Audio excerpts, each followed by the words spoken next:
Good evening and thank you for joining us. A big night of news begins with the maximum sentence for Cory Bigsby. It took just a couple of hours from beginning to end today for the father of Codi Bigsby to find out his fate. Bigsby will head to prison for 40 years for the boy's murder and another 5 years for concealing Codi's body, a body that was never found. We have two reports on this decision tonight, beginning with 10 on your side's Chris Horn, who is live in Hampton. Chris? Yeah, Lena, this was a second-degree murder conviction where nothing less than the maximum would have satisfied the prosecutor, the Commonwealth's attorney, Anton Bell, here in Hampton. Bell spoke passionately to Judge Hawks today.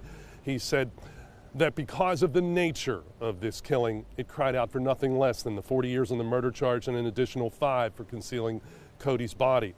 Bigsby confessed to beating his 3-year-old son Codi to death in a letter that he had written in jail awaiting trial.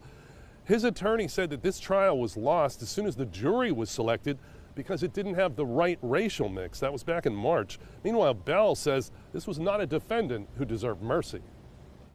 If you want to give mercy to someone, give mercy to the family. Give grace to the family. And I'm talking about his mother, his brothers, who every day got to live with the fact that they can't play, can't interact, can't love on their loved one. We didn't have a fair jury. This is Hampton. When you come to Hampton, you expect to get more blacks than you do anything else. But that wasn't the case. We had 9 and 3. Another defense attorney for Cory Bigsby, Amina Matheny Willard, told us right after the sentencing they do plan on appealing it. Meanwhile, Commonwealth is not done with Cory Bigsby. They have 30 outstanding child abuse and neglect charges, all felonies. They plan to prosecute those later this year.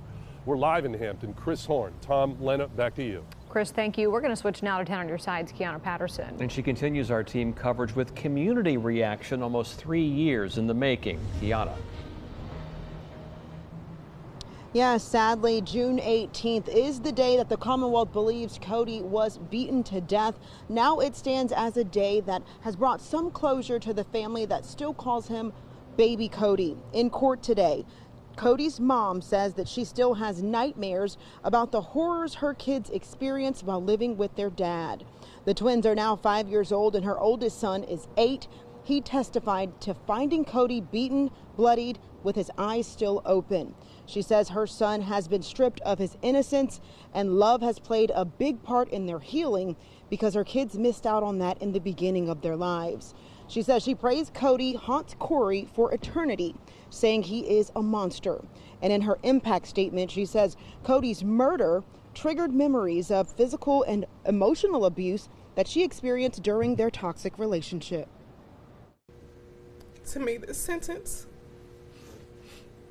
means that he's finally being held accountable for his actions, for anything he's ever done to me, my children, or for anybody else. Justice has been served for Codi. I feel for her as a mother, as a grandmother, to hear the tragedy that these babies has been through and trying to recover. I feel so bad for her, and I'm praying for her and the babies.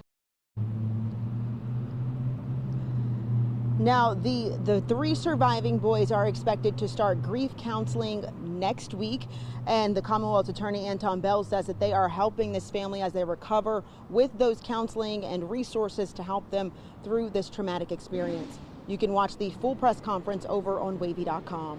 Kiana Patterson, 10 on your side. These wounds run deep for so many people. Thank you, Kiana. You can see all of our coverage of Codi Bigsby's disappearance from the beginning right now on wavy.com. Also tonight, a suspect in the shooting of a child who's been on the run for